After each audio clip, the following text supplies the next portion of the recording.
분당서울대병원의 비뇨기과에서 근무하고 있는 이상철 교수입니다.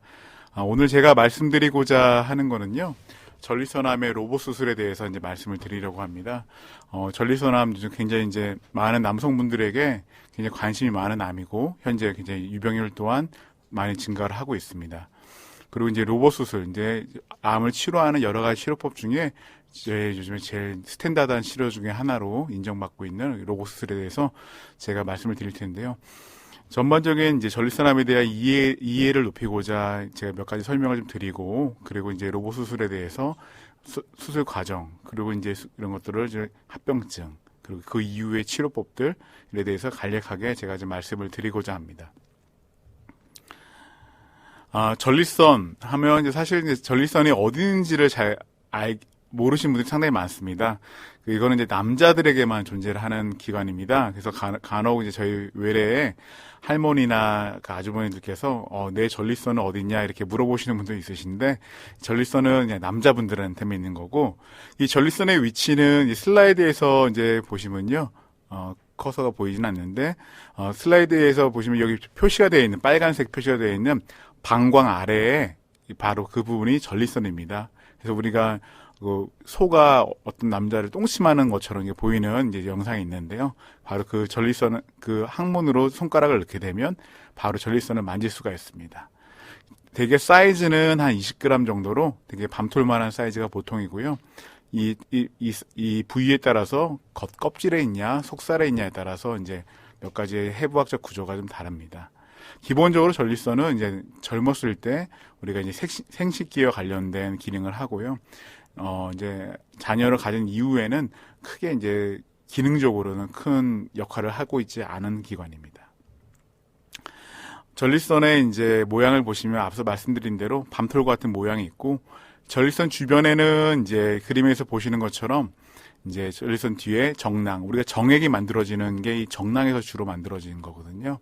그래서 전립선 수술을 받게 되면 정낭도 같이 절제를 하기 때문에 저희가 정액이 안 나오는 이유가 이 그림에서 보시는 것처럼 전립선 주변에 있는 정낭을 같이 제거하기 때문에 이제 정액이 나오지 않습니다. 전립선은 이렇게 밤톨만한 모양인데 겉껍질에 주로 이제 암은 겉껍질에 잘 생기고요.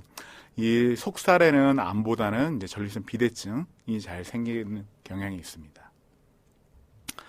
암의 발생률을 이제 표로 이제 올해 1월 달에 발표한 표를 보시게 되면요.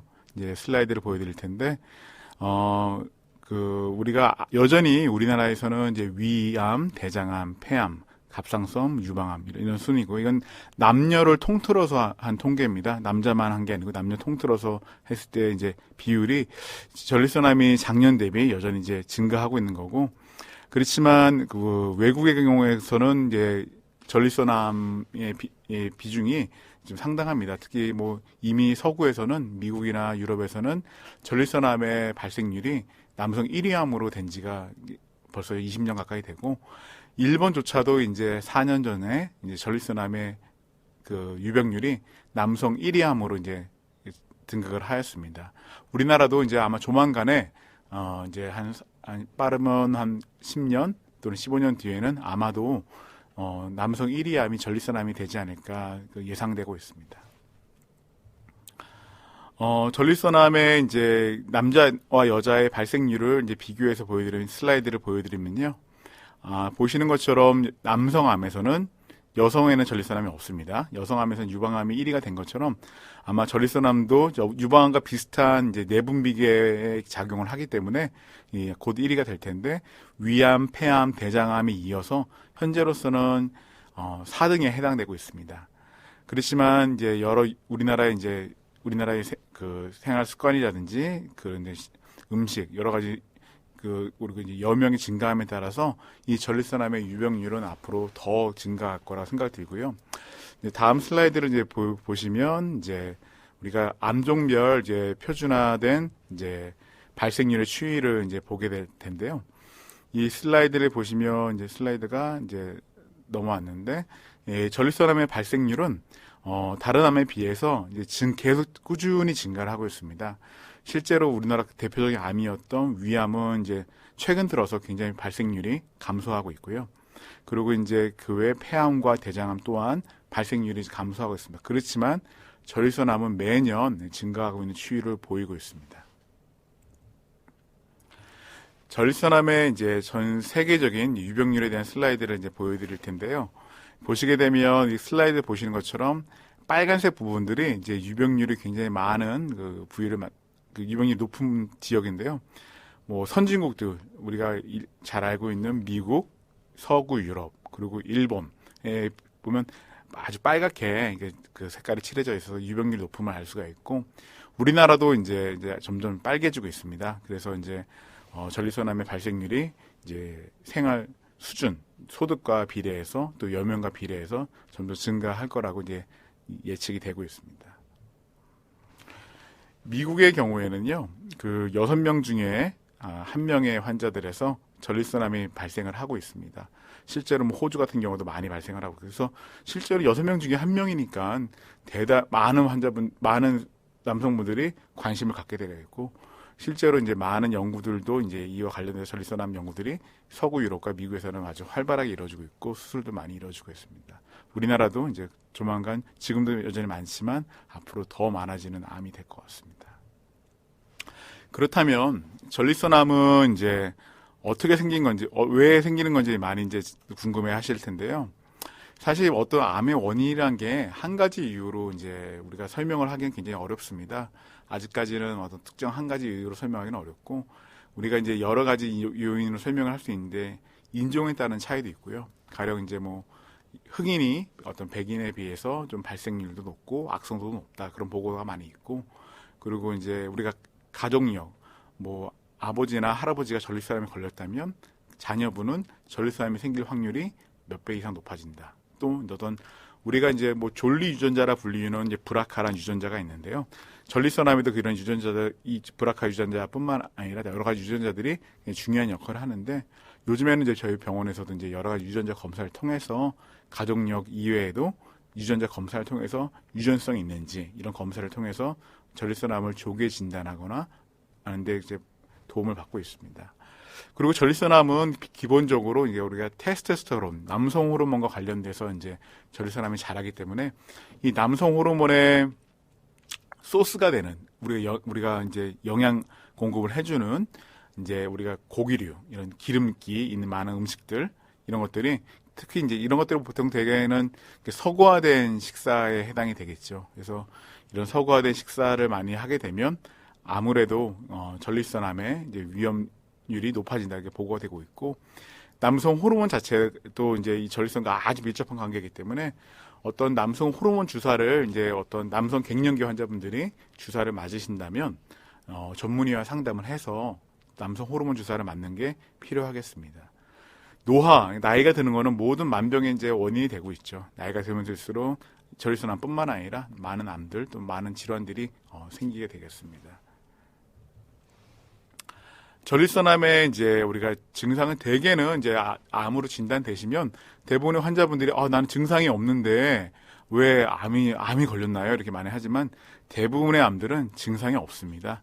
증상이 있을 때 발견이 되신다면 대개는 전이가 된 상태에서 발견이 되시는 거기 때문에 대개는 증상이 없는 경우에는 이제 초기 완치가 가능한 범위 내에 있으신 거고요.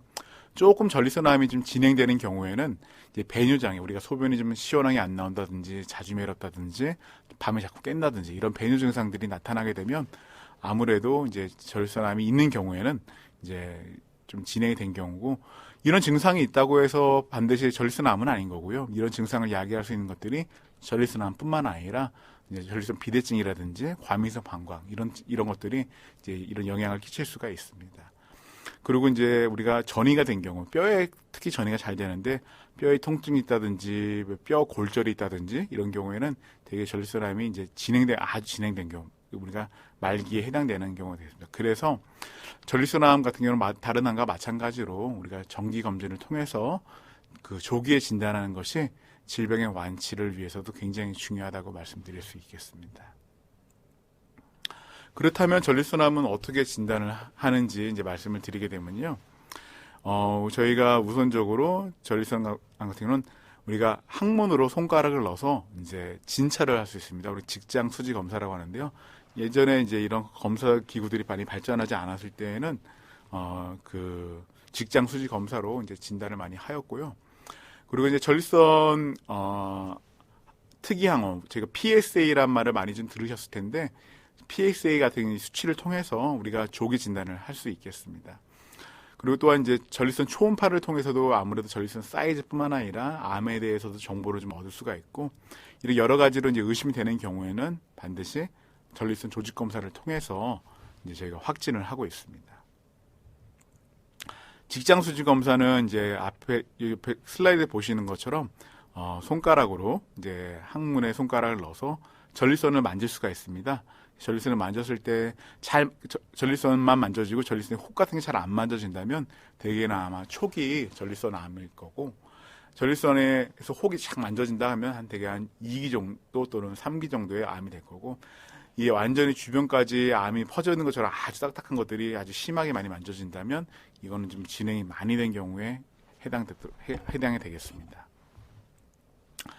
그리고 저희가 이제 많이 이제 관심을 갖고 하는 검사들은요, PSA 검사가 굉장히 중요하신데요. 우리가 PSA 같은 경우에는 이제 영어로 말씀드리면 이제 프로스테이트가 전립선이거든요. 스페시픽 특이한 안티젠 항체, 전립선의 특이한 항체를 PSA라고 합니다. 그래서 PSA란 말은 아주 이제 많이들 이제 듣고 계실 텐데, 이 수치가 우리가 암을 이제 진단하는 데서 굉장히 중요한 이제 검사입니다. 혈액 검사입니다.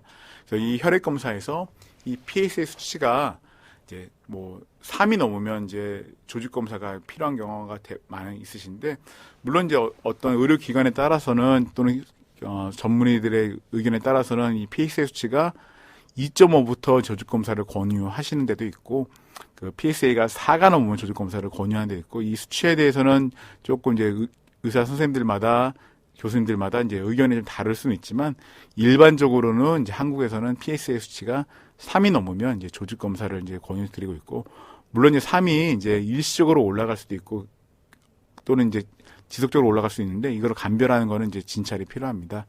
그래서 이 PSA라는 거는 전립선에 특이하긴 하지만 이게 암에 특이한 건 아닙니다. 그렇기 때문에 PSA가 올라갔다고 반드시 암 때문에 올라간 건 아니시고, 암 이외에도 전립선 비대증이라든지 또는 이제 전립선의 염증 또는 전립선의 자극 또는 이제 성관계 이런 것들로 인해서도 이 PSA가 혈액 수치가 상승을 할 수 있기 때문에 이게 PSA 수치가 3이 넘었다고 나 암 아닌가 이렇게 너무 걱정할 필요는 없으시고요. 전문의와 상담해서 조직 검사가 필요할지 안 할지를 이제 자문을 좀 받으시면 되겠습니다. 그럼 이 혈액 검사 PSA 수치에 따라서 이 암이 진단되는 이유를 보게 되면, PSA 수치가 2.5에서 4 사이인 경우에는 대개 한 20%에서 한 30% 정도의 수준의 암이 진단이 되고 있고, PSA 수치가 4에서 10인 경우에는 대개 한 30%에서 40% 정도 이제 그 암으로 진단되고 있고, PSA 수치가 10이 넘는 경우에는 절반 이상이 이제 암으로 진단이 되겠습니다. 그렇기 때문에 이 PSA 혈액 검사 수치는 굉장히 중요하겠습니다. 그렇다면 이제 이 PSA 수치가 암을 진단하는 데뿐만 아니라 우리가 암의 예후 또 암이 얼마나 진행되는지를 보는 데도 중요한 수치인데요. PSA 수치가 뭐 2.5에서 4로 아주 낮은 경우에는 이게 암이 국소인 초기인 경우가 굉장히 대부분이고요. PSA 수치가 4에서 10인 경우에는 암이 그래도 이제 국소암인 경우가 굉장히 대부분입니다. 그렇지만 PSA 수치가 10이 넘어서 이제 발견된 경우에는요, 이런 경우에는 절반 정도는 국소암, 초기암이지만 절반 정도는 이제 좀 진행이 된 암인 경우라고 이제 의심을 할 수가 있습니다. 저희가 이제 보통 이제 인근 비뇨기과라든지 대학병원에서도 전립선 비대증 검사를 하면서도 많이 시행하는 검사가 전립선 초음파입니다. 이 항문을 통해서 전립선을 초음파를 삽입을 해서 전립선의 사이즈와 이런 것들을 보는데요. 그림의 슬라이드 보시는 것처럼 이게 음영이 아주 낮게 보이는 경우에 이제 암을 좀 의심할 수는 있는데, 이 소견만이 꼭 암을 특정하지 않습니다. 실제로 이렇게 음영이 낮게 보이는 경우에도 한 20% 정도만 암으로 진단되기 때문에, 전립선 초음파는 이제 전립선 암을 진단하는 목적보다는 이제 우리가 조직 검사할 때 일종의 길잡이 역할을 하는 그 역할을 하고 있습니다. 우리가 그렇다면 이제 전립선 암 진단은 이제 조직 검사를 통해서 암이 확진이 되겠는데요. 그 전립선 조직 검사는 보신 것처럼 초음파를 이용해서 12군데에 기본적으로 조직 검사가 들어가겠고요. 약간 이렇게 지렁이처럼 아주 얇은 조직들이 이제 얻게 되면 거기서 병리과에서 이게 암이 있는지 없는지를 이제 진단을 하고 판독을 해주십니다. 요즘은 이제 MRI를 통해서 이제 암을 진단하고 조직 검사할 때 많은 도움을 받습니다.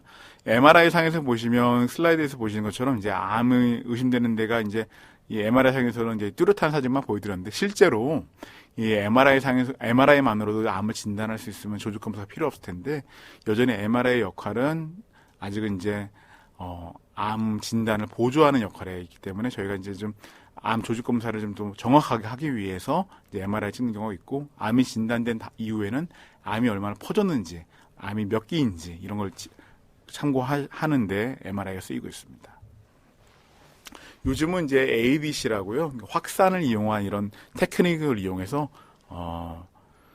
저희가 이제 암 진단의 보조 진단으로서 사용을 하고 있습니다. 우리가 이제 전립선암 같은 경우는 제일 무서운 게 뼈로 전이가 되는 건데요. 그 뼈에 전이되면 그림에서 보시는 것처럼 뼈에 아주 새까맣게 이제 전이가 됩니다. 그래서 저희는 이제 수술 이후에 여러 가지 모니터링을 통해서 뼈 전이가 안 되도록, 또 전이가 된다면 조기에 발견해서 조기에 치료가 되도록 이제 저희가 검사를 주기적으로 시행을 하고 있습니다. 저희가 전립선 암으로 진단되시면 이 글리슨 점수란 거를 다들 들으셨을 텐데요. 이 글리슨이라는 사람이 이제 우리가 암이 얼마나 독한지, 암이 얼마나 분화가 나쁜지 이런 것들을 이제 점수화했습니다. 그래서 대개는 이 글리슨 점수가 6점 이하면 그래도 예후가 아주 좋은 암인 거고요. 7점 정도면 한 중간 정도 됩니다. 7점이 이제 중간인 거고 8점 이상인 경우에는 암이 조금 이제 진행된 경우가 많이 있습니다. 그래서 글리심 점수가 7점이냐, 6점보다 낮냐, 8점 이상이냐에 따라서 환자분들의 예후가 좀 차이가 납니다. 이제 전립선암 수술 방법은요, 과거에는 이제 개복 수술을 많이 했는데요. 그림에서 보시는 것처럼 아주 개복 수술은 이제 이 배꼽 아래부터 불주동까지 이제 저희가 절개를 하기 때문에 통증도 많고 출혈도 많이 있을 수 있습니다. 그렇지만 최근에 이제 시행되는 이제 로봇 수술 같은 경우에는 그림에서 보신 것처럼 몇 개 구멍 정도 뚫은 티만 좀 나지 아주 이제 개복술과는 확연히 그 겉모습부터 다릅니다. 그리고 회복도 빠르고 당연히 그렇습니다. 저희가 이제 로봇 수술을 하게 되면 이 다빈치라는 로봇 시스템을 사용을 하고 있습니다. 다빈치, 우리가 이제 이탈리아에서 굉장히 유명한 미술가이자 화가이자 그 과학자였던 다빈치를 닮고 싶보다 다빈치 로봇을 이런 이름 명명을 했고요. 이 그림에서 보시는 것처럼 교수님 수술자는 이 로봇 콘솔 이런 이제 상자에 앉아서 로봇을 조절하고 조정을 하고요. 이 로봇 팔이 아래에 있는 그림처럼 이제 움직이게 되었습니다. 그림과 같은 로봇 시스템으로 이제 저희가 수술을 하게 되겠고요. 로봇 수술을 하게 되면 아무래도 장점이 이 빨간 게 제일 큰데요. 빨간 게 제일 큰데 종양을 좀 아주 섬세하게 제거를 할 수 있습니다. 이 로봇 수술을 하게 되면 화면이 10배 이상 확대가 되기 때문에 아주 플레인 이런 절개면 같은 게 아주 잘 보입니다. 그리고 주변의 성신경을 그래도 이제 잘 보존할 수 있는 그 찬스가 더 많고 가능성이 많고, 그리고 이제 요실금이 제일 걱정이신데 저희 같은 경우에는 보통은 이제 1년에 요실금 확률이 되게 한 1년째도 기저귀를 차실 확률이 한 4 내지 5%인데 대부분의 환자분들은 이제 1년째에는 기저귀를 다 떼시고요. 그리고 이제 대부분들은 되게 3 내지 6개월 사이에 기저귀를 다 떼는 경우가 많이 있습니다. 그리고 이제 그 외에도 이제 입원 기간 회복이 빠르니까 입원 기간도 감소하고 수술 중에 출혈이 적는 것도 굉장히 큰 장점입니다. 개복 수술에 비해서 출혈량이 확실히 적고요. 그리고 이제 상처도 작으니까 회복도 빠르고, 상처가 작으니까 통증도 적고, 그리고 수술의 회복도 빠르고, 미용상의 장점도 있고 여러 가지 장점들이 있습니다. 그 논문에서도요, 그래프에서 보시는 것처럼 과거에 비해서 최근 10년 전 자료긴 하지만 로봇 수술이 일종의 대세가, 미국에서도 대세가 되고 있습니다. 이제부터는 로봇 수술의 이제 과정에 대해서 제가 이제 설명을 좀 드리고자 합니다. 로봇 수술은 앞에 그림 보시는 것처럼 방광과 전립선과 요도가 있는데 그 사이에 전립선을 절개하고 전립선이 없어진 부분이 있으니까 그 사이를 이어주는 수술을 하는 게 이제 로봇 수술의 전립선 수술의 이제 과정입니다. 저희가 보통 수술할 때는 이제 이런 전립선 지도란 걸 하나 만들어 가지고요. 전립선에 어느 부위에서 암이 있으니까 어느 부위를 조금 더 집중적으로 이제 제가 좀 신경을 덜 살릴 건지, 그리고 어떤 부분 신경을 더 살릴 건지를 결정을 하고요. 전립선의 모양에 따라서 우리가 사람 얼굴이 다 다르듯이 전립선의 모양이 다 다릅니다. 제가 논문에도 좀 발표를 했었는데 이런 전립선 모양들이 다 다르기 때문에 상당히 전립선 수술들은 이제 그 환자마다 다 일정하지가 않은데 이 로봇 수술이 들어오면서부터 이 다양한 전립선의 이 변화가 많은 것들을 보정해주는 역할을 하기 때문에 이 로봇 수술이 아주 수술자로 하여금 수술을 좀 편하게 하고 수술을 정밀하게 할 수 있는 그런 길을 열어주었습니다. 로봇 수술은 앞에 그림에서 보시는 것처럼요, 우리가 이제 구멍을 한 5mm, 10mm 정도 되는 1cm가 채 안, 1cm 내외의 구멍을 뚫어서 그림처럼 우리가 포트라고 부르는 거죠. 이게 로봇 팔이 들어갈 수 있는 이런 기구들이 들어갈 수 있는 구멍들을 확보를 합니다. 대개는 6개의 구멍을 저희가 뚫어서 로봇 팔이 들어갈 수 있게 하고 있고요. 첫 번째는 이제 우리가 전립선이 들어가기 위해서는 전립선 위에 있는 방광 앞으로 지나가야 되는데 그 방광 앞에 들어갈 수 있도록 공간을 확보하는 작업을 먼저 합니다. 그런 다음에 전립선 주변에 이제 근막들이 있는데요. 이런 근막들을 살짝 열어줘서 전립선에 접근할 수 있는 길을 또 확보를 합니다. 이게 전립선에 들어갈 수 있는 길을 확보했으면 이제 전립선은 이제 절제를 시작을 하는데요. 방광과 전립선이 이제 붙어있기 때문에 방광과 전립선이 붙어있는 그 경계면을 섬세하게 잘 잘라내고요. 그런 다음에 정낭, 우리가 이제 전립선 뒤에 있는 정액을 만들어내는 정낭을 제거합니다. 그렇기 때문에 전립선암 수술 이후에는 정액이 나오지 않는 이유가 이 정낭을 같이 제거하기 때문이고요. 그렇다면 정낭을 제거 안 하면 안 되나 그렇게 질문을 할 수 있으신데, 정낭은 이제 암이 잘 전이되는 주요 부속 기관이기 때문에 같이 절제하는 것이 암 치료에서는 원칙으로 되어 있기 때문에 같이 절제를 할 수밖에 없습니다. 그리고 이제 전립선 이제 뒷공간을 이제 로봇을 들어가서 확보를 하는데, 사실 이게 굉장히 깊은 공간이라서 사실 개복 수술할 때는 잘 보이지도 않고 손으로 감을 잡으면서 이렇게 수술을 해야 되는데, 이 로봇을 보시면 아주 넓은 시야에 확대된 화면을 통해서 편하게 피도 덜 나고 수술을 잘 할 수가 있습니다. 그리고 전립선 주변에 이제 혈관들이 있는데, 이게 그림을 봐서는 사실은 이제 혈관과 신경들이 보이지 않지만, 저희가 흔히들 신경을 보존한다, 주변에 혈관들을 보존한다 하면 이 전립선 주변에 있는 이 혈관들, 지금 보시는 혈관들을 보존을 하고자 노력하는 것들이 필요합니다. 그리고 전립선 이제 요도와 전립선이 이제 만나는 부분, 음경과 전립선이 만나는 부분을 이제 박리를 이제 그림과 같이 잘 하도록 하고 있고요.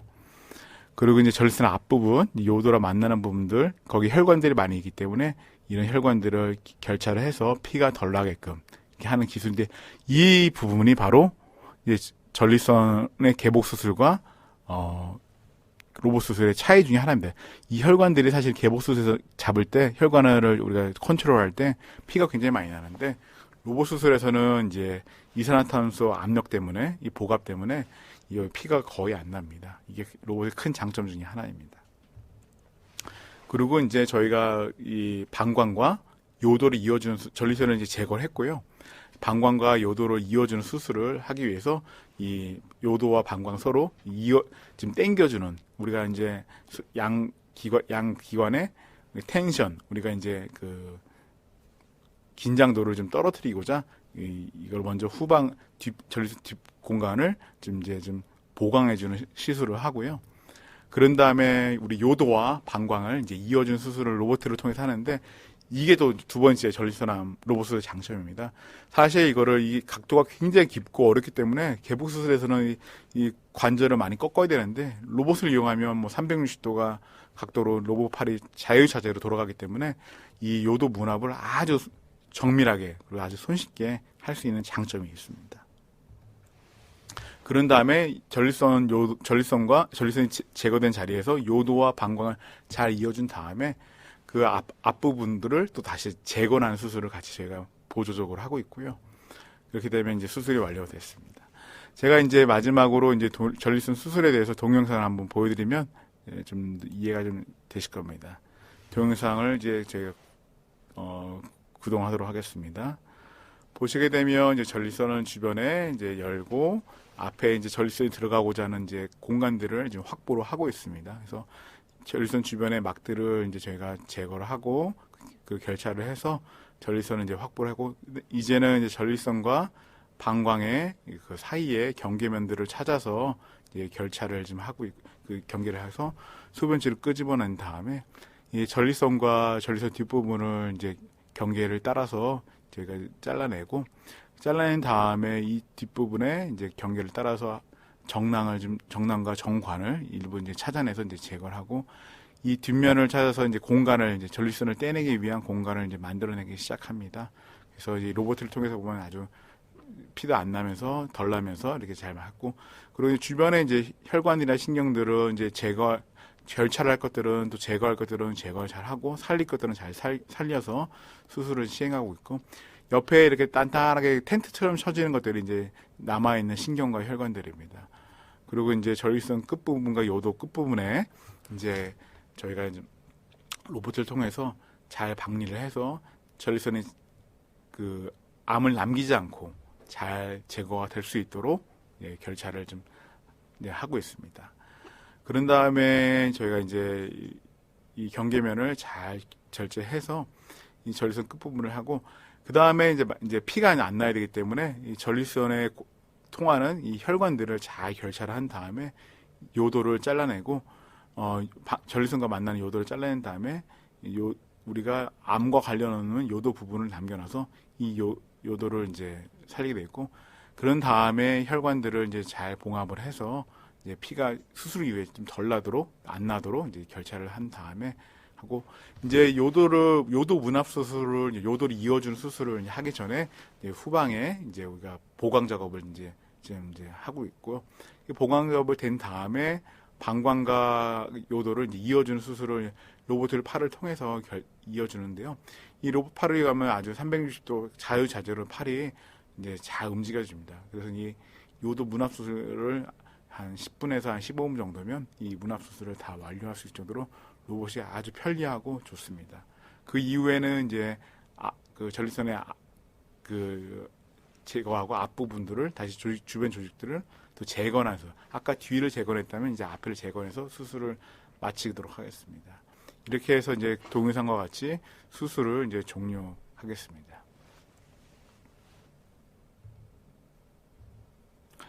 그렇다면 이제 전립선암 이후에는 이제 재발한 경우에 방사능 치료라든지 여러 가지 약물 치료들이 있는데요.